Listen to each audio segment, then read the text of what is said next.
oyo mulamuzi yasaze omusango ogwo abadde tamanyi this is a matter in the public domain.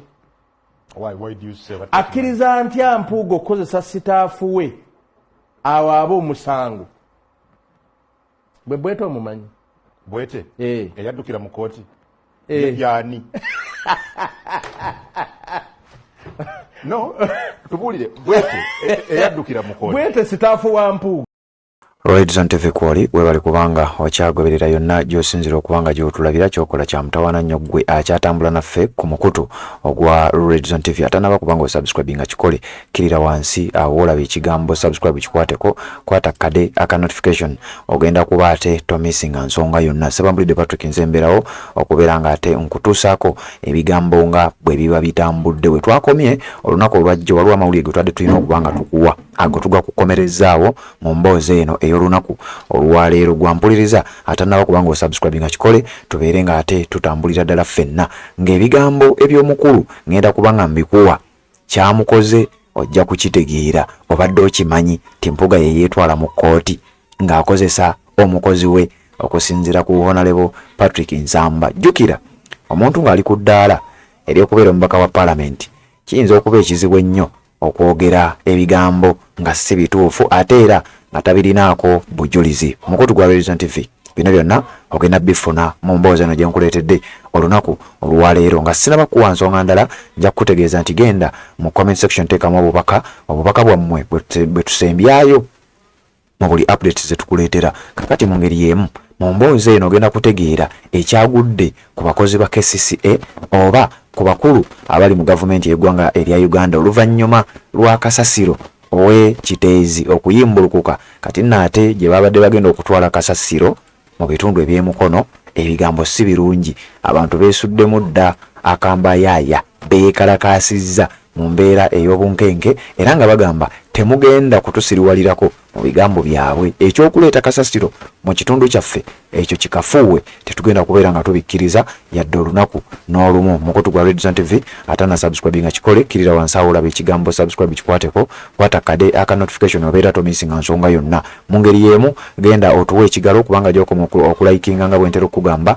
information gy'ekoma okubanga etambula n'obeera nga buli muntu yenna omuyambako okubanga afuna amawulire abadde tannaba kubanga agafuna. Nkugambye mu mboozi eno nkuleetedde ensonga z'omukulu Mathias Mpuuga. Ebibye nno bikyali biwanvu ogenda kubanga obimanya era ze zimu ku mboozi ze nkuleetedde wano gwampuliriza. Era ogenda kulaba abantu b'emukono saidi z'emukono abantu beekalakaasizza ate mu mbeera ey'obukambwe. Bino byonna ogenda bimanya gwe kasita oba ng'okyaliko ng'okyagoberera. Gwampuliriza ku mukutu guno njagala nga bwe nkugambye nti genda otuwe ekigalo gy'okoma okulayikinga information gy'ekoma okubanga etambula ate nzije tubeere nga ate tweyongerayo. Assalamu alaikum wa rahmatullahi wa barakatuh. Amanya n'eddoboozi Haji Abdu omusomi w'eddua. Nkola ku nsonga ez'enjawulo emirimu nga gikutataganyeko ebyenfuna byo nga bidobonkanye n'oba oli bweru wa ggwanga emirimu gya kucankalanako jangu kusomere ku ddua kubeda nedda eddua zaabaawo eddua zisomibwa omuntu n'oterezebwa mu mbeera yonna ebadde kwesibyeko ekusibyeko akanyaaga. Nina ekyoto kye nsobola okukumira wadde oli bweru wa ggwanga nga toli kumpi wano n'ofuna omukisa ogwo nawe n'osomerwako ku ddua nga nkuteddeko n'akabaani Allah ajja kusaasira ajja kwanukula. Kuba ku namba yange y'essimu 0752 44 71 56 ne ku WhatsApp kwendi mpereza obubaka sobole okuyamba. Assalamu alaikum wa rahmatullahi wa barakatuh. Roidzon TV tukyagenda mu maaso n'okubanga ate tukutuusaako embeera nga bwetambula. Sebambulidde Patrick nga bwe nkugambye nze embeerawo okubanga ate nkutuusaako ebigambo ebifaanana bwe bityo. Kakati tubadde tukyali ku mboozi ez'omu Kiteezi okubeera nti kasasiro yayimbulukuka ku lunaku lwali lwa 6 ku makya bwe mbasa erabidde. Olunaku olw'6 ku makya kasasiro yayimbulukuka natta abantu nga ne we twogerera ennamba zikyayongerera ddala okubeera nga ate ziwera kubanga abantu abaafa abamu baazuulwa emirambo egimu gikyazuulwa. Olunaku olwajjo emirambo emirala 6 gyayongedde okubanga gizuulibwa era abantu bano babadde tebaazuulibwa mu kusooka. Kakati olunaku olwaleero njagala okutegeeza gwampuliriza oluvannyuma lw'abakulu mu kitongole ekya KCCA okuba nti baamanya nti kasasiro agenda kubanga oba Kiteezi ajjudde nti era kasasiro takyakkirizibwa kubeera ng'ayiibwayo Njagala okutegeeza ekitongole kino ekya KCCA baasalawo okuba nti baagula ekifo ekirala ng'ekifo kino kisangibwa saidi z'emukono ekyalo bakiyita ekitundu bakiyita Ddundu parish bagiyita Ddundu ndozera kyekyalo saabu kawunti bagiyita Kyampisi mu district ey'emukono naye nojjukira Mukono teri mu Kampala nga kigambibwa nti ekitongole ekya KCCA baasalawo era baafuna ekifo kino okubeera nga gye bagamba nti gye bagenda okuddamu okutwala kasasiro oluvannyuma lwa Kiteezi okuba nga yajjula. Kakati abantu b'omu Kiteezi ne batandika okuba nga beeraliikirira oluvannyuma naddala olwa kino ekyatuuse ku bantu abasangibwa sayidi ey'Ekiteezi. Kati abantu b'emukono nga bagamba ffe tetwagala kubanga ate mutuleetera kasasiro oyo y'omu addemu akola ekintu kye kimu ng'oggyeko n'ekyokukola ekyo kasasiro ajjirako ebintu ebirala bingi nnyo oboolyawo ffe bye tutasobola kubanga ate tutambulirako. Songa zino nno zitandise okuba nga zikwata wansi ne waggulu. Tukyali mu bitundu eby'emukono naye ate ne mu bitundu eby'Entebbe nabyo ngenda bikuwa obitegeere. Kati abantu b'emukono bano bagamba tetugenda kukkiriza muleete wano kasasiro era bino si byakwogera bwogezi. Kigambibwa nti ettaka lino eriri emukono ku parish gye bayita Ddundu saabu kawunti gye bayita Kyampisi mu district ey'emukono KCCA gyepulaninga okuleroketinga oba okukyusa obwanga babuzze sayidi eyo balekerawo okuyiwa kasasiro mu Kiteezi bagende batandika omuyiwa emukono. Ettaka lino liriko acres 136 naye jjukira bino byonna bigenda mu maaso ng'abantu bano baateekateeka mu bitundu by'Ekiteezi okuba nti abantu bano bagenda basengula abaawonyeewo amayumba bagasengule baddire kasasiro we bamuseeteeze kwegamba bwe bagenda okuyiwa kasasiro abenga ewagaziye basigale nga bakyayiwa kasasiro mu Kiteezi. Ate era abantu be bamu ne baweera ne pulaani ey'okusengula kasasiro babeere nga bamutwala sayidi ey'emukono. Kati abantu b'emukono basimbye Nakakongo bagamba tetugenda kukkiriza ngenda bakuwa wano nga beekalakaasa ate mu mbeera ey'obunkenke ennyo gwe ampuliriza. Naye nga bino byonna tubyogera njagala okutegeeza nti ne mu bitundu eby'Entebbe babadde batandise okuba nga batwalayo kasasiro era nga bwe nnakulaze wazzaatugoberera ebimotoka nga bikulaga mu bitundu ebya Ntebbe municipality sayidi ez'enkumba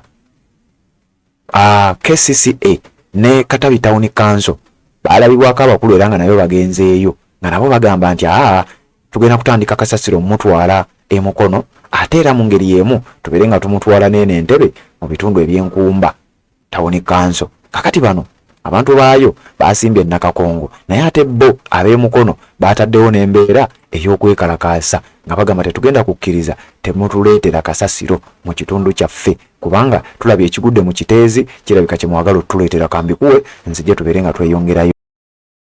Kasasiro wano olunalu tulujja kukoma wano ekyakasasiro koteya Kansala Aisha Nakalyowa ensonga yange etwagala kasasiro mukono waffe Kyampisi tetwagala mu kasasiro Buganda ettaka bali tukutambazakati Buganda eyaffe yetuka buli kimu ekibi kye baleetene batwale wabwe malala tetwagala kasasiro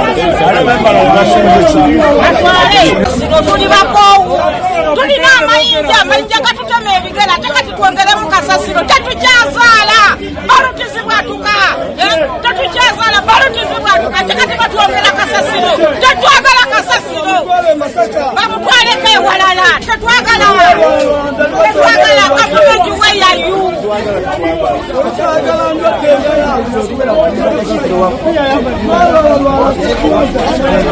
Yes, embeera bwetyo bwe yatambudde mu bitundu eby'emukono ng'abantu bakalambidde bagamba tetugenda kukkiriza kubeera nga muleeta kasasiro mu kitundu kyaffe okwekalakasa n'okwatwalidde ddala akabanga akawera ng'abantu bano bagamba tetugenda kubikkiriza olw'ensonga nti ekisooka wano we baali batuguza baatugamba nti wano wantu wa kuzimba residential buildings tebaagalawo yadde amafakitole tebaagalawo yadde amakolero tebaagalawo yadde ebizimbisibwa ebizimbe eby'ekika ekirala baagalawo bantu bagenda kusulawo. Kati ate lwaki batuleetera kasasiro kati nebyo nga bigenda mu maaso nga bwe nkugambye bino ebimotoka byalabiddwako nga bisimbye oluseregende nga bigenze okuyiwa kasasiro mu bitundu ebyenkumba nga bwe nkugambye mu Ntebe Town Council mu Ntebe Municipality. Wabula abamu ku bantu babiremeseza kyovula yadde bipakinze ku layini bwebityo ng'abantu babiremeseza okubeera nga nga biwa kasasiro mu bitundu ebya Nkumba Town Council oluvannyuma lw'okuba nti Kiteezi yajjudde era n'aleeta ebizibu nga bwe wabirabye gw'abadde atambula naffe ku mukutu ogwa Red Zone TV. Kakati embeera bwetyo bweri, abantu b'emukono beekalakaasa bagamba tetugenda kukkiriza kubanga ate mutuleetera kasasiro mu kitundu kyaffe ekyo kikafuuwe kubanga naffe tetukkiriza kubanga ate embeera yatuuse ku bantu b'omu Kiteezi naffe tutuukako. Bano nga bagamba embeera yatuuka mu Kiteezi mwali musobolera ddala okubeera nga mugikontrolinga wabula bwali bulagajjavu bwammwe ate temutuleetera nsonga ezo. Kakati nga bwe nkugambye nti mu mboozi eno ngenda kuleetera ebigambo by'omukulu amanyiddwa nga Honorable Patrick Nsamba Oshabe byenjagala owulirize oluvannyuma gw'atamanyi bulungi Patrick Nsamba ngenda mmukuleetera maaso awo omutegere bulungi nnyo kubanga ffe eyo yebeera enkola yaffe. Omuntu wabaako ebigambo byayogedde bwe tubireeta naye yennyini tujja ne tumukunnyonnyola oba oli awo n'omutegeera bulungi nnyo. Mukutu gwa Red Zone TV Sabambulire Patrick nze ndiwo nze nkutwala mpola njagala kubanga nkuwa ebigambo by'omukulu amanyiddwa nga Patrick Nsamba then nzije oluvannyuma tubeere nga ate tweyongerayo. Oyo omulamuzi yasaze omusango ogwo abadde tamanyi this is a matter in the public domain. Why do you say that? Akkiriza ntya Mpuuga okukozesa sitaafu we awo aba omusango bwete omumanyi Bwete eyaddukira mu kooti yani no tubuulire Bwete eyaddukira mu kooti Bwete sitaafu wa Mpuuga Bwete sitaafu wa Mpuuga Ntebe kano kalinnyimu kankaleke njakusa producer oba aflage ku footage out terezo mbakona mflage Bwete ogambye Bwete sitaafu wa Mpuuga era Mpuuga ne ba commissioner you're giving me news beetutte mu kooti tugende mpola Bwete akola mu office ya Honorable Mpuuga you have evidence mukwano gwa Mpuuga era beetutte mu kooti. No, you're saying so many things, Honorable. Mukwano gwe staff we mu staff y'omuntu mubeeramu abantu mikwano gye mubeeramu abantu be naye gwe ky'oba omanya nti bano beetutte mu kooti kati bwe beetwala mu kooti Get a mask.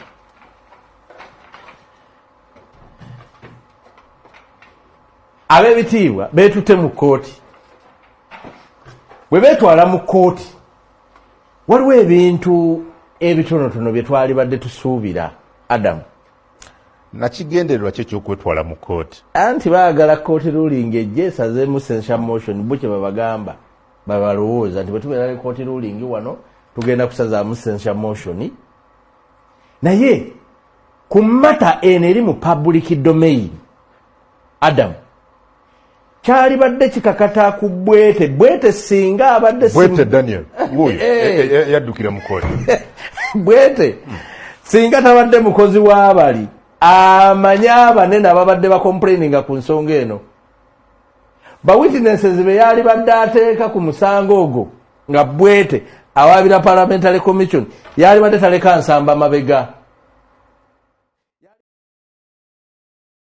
Yes, ebigambo bingi nnyo naye nkujjiddeyokko ebyo ebitonotono byendowooza nti oba oli awo weetaaga okubanga obiwulire. Ebibuuzo byabadde bingi ebyebuuzibwa ku nsonga ey'omukulu Mathias Mpuuga gwampuliriza. Kakati njagala okutegeeza era okusinziira ku Patrick Nsamba ebibuuzo byataddewo walabako abantu abagenda mu kooti bonna.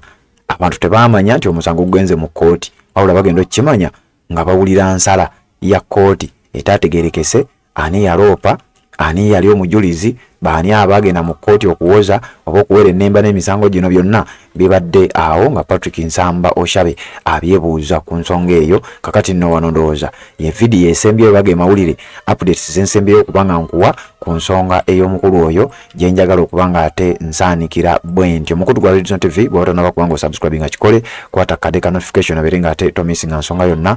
Genda mu comment section teekamu obubaka otubuulire osinziirawa ate obubaka obwo tujja kuba tubutuusa ku bantu buli omu ategeere ensonga nga woobeera nti osinzira okuba n'ozigoberera. Omubaka amanyiddwa nga Patrick Nsamba Oshabe abasinga obungi bamumanyi naye era ata bangi tebamumanyi. Kati ate ffe nga bwe ntera okugamba nti nkola yaffe tujja ne tukubuulirako akatonotono ku mubaka oyo n'obeera nga oyongera okuba nga omutegeera. Kakati njagala kubanga sinaba kubanga nzijja n'obubaka bwammwe, njagala kubanga ate nkutegeeza ku Patrick Nsamba Oshabe yaani. Bamuyita Patrick Nsamba Oshabe, Oshabe erinnya lya kitaawe, musajja Munnayuganda awedde emirimu, mubaka mu Parliament akiikirira constituency bagiyita Kasanda North constituency. Yalondebwa mu kalulu aka 2021 ng'era bwe yazze alondebwa mu bululu obuzze buyita. Patrick Nsamba ali ku kadi ekibiina kya National Unity Platform, wabula yali mu kibiina kya NRM gye yava nga takkiriziganya na nkola yaabwe. Era bw'oba ojjukira barebo MPs Patrick Nsamba kwaliko Theodore Sekikubo, kwaliko John Baptist Nambeshe, kwaliko n'ababaka abalala. Era bano mu kuvaayo abamu baddayo nga Sekikubo naye no ye yagamba sisobola kuddayo mu NRM. Era ono mubaka akiika ku lukiiko oluteesezebwamu oba East Africa, era atula ku kye bayita Pan African Parliament. Olukiiko luno nga lwa lukiiko lutuula oba olukiiko olutuulwako ba members okuva mu African Union kwe gamba. Luno nga lutuula mu kibuga ekimanyiddwa nga Midrand mu ggwanga lya South Africa. Akiikirira constituency nga bwe nkugambye yagikiikirira okuva 2016 ne 2020 paka wetwogerera ne 2021 paka 2026 constituency bagiyita Kasanda ey'amambuka, Kasanda North. Then ey'amaserengeta n'ekiikirirwa omubaka akyasinze obuto mu Parliament amanyiddwa nga Honorable Frank Kabuye. Kakati oyo ye Patrick Nsamba gwe nnyinza okuba nga nkuwaako akatonotono oluvannyuma nzije tubeere nga ate tweyongerayo mpolampola n'embeera nga bwetambula. Kakati buli yataddeko obubaka bwo olunaku olwajjo njagala kubanga ate mpitaayitamuko mu bubaka obwo. Mukutu gwa Red Zone TV nga bulijjo sebambulire Patrick bwentyo bwembeerawo nga ate mbatuusaako ensonga nga bwe zitambula ne tuba nga ate tugenda mpolampola mu nsonga bwe ziti. Olunaku olwajjo mugamu ku mawulire ge twasembeyo okukuwa twakuwadde ebigambo bya Honorable Tamaguzi, era naye yabadde ayogera ku nsonga z'omukulu Mathias Mpuuga. Honorable Tamaguzi Semakula akiikira abantu b'e Nakaseke yayogedde ebigambo bingi nnyo nabikuwadde sigenda kubanga mbiddamu. Wabula abantu abataddeko obubaka bwammwe kwabuddeko Abudu Salaamu Serugo nga bulijjo weebale kubanga kwoli ku mukutu guno, era nga naye yeebuuza ekibuuzo kye kimu nga Patrick Nsamba kyabadde yeebuuza. Abudu Salaamu Serugo Zeus weebale kubanga naawe obadde ogoberera omukutu ogwa Red Zone TV obubaka bwo bwatuuse. Ono bamuyita labalaba ebitwe lyerinnya n'ekibuuzo kye kinene nnyo ono naye sijja kisoma. Collins Komakech weebale kubanga kwoli yonna gy'osinzira okubanga gy'otulabira. Message yatuuse wadde mpanvu mukko.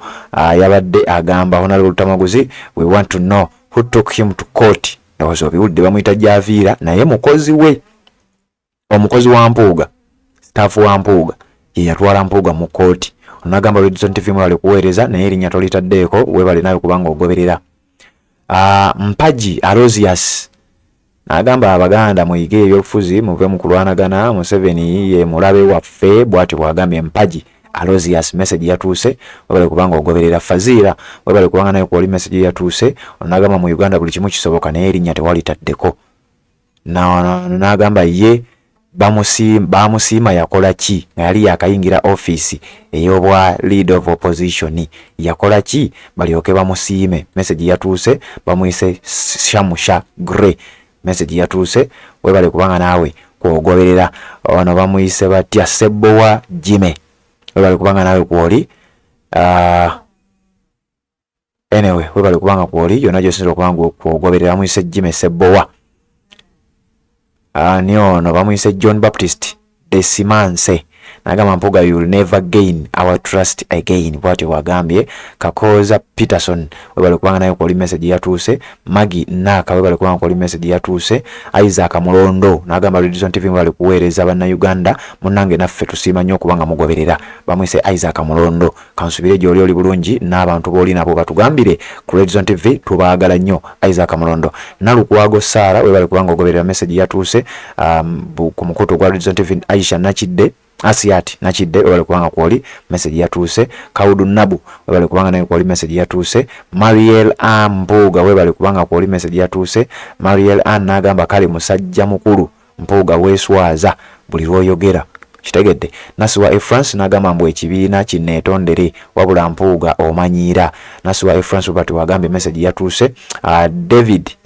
Davis Sesanga webale kubanga nayo kwoli message yatuuse. Samuel Okanya nagamba they wake up when signatures reached the maximum message yatuuse.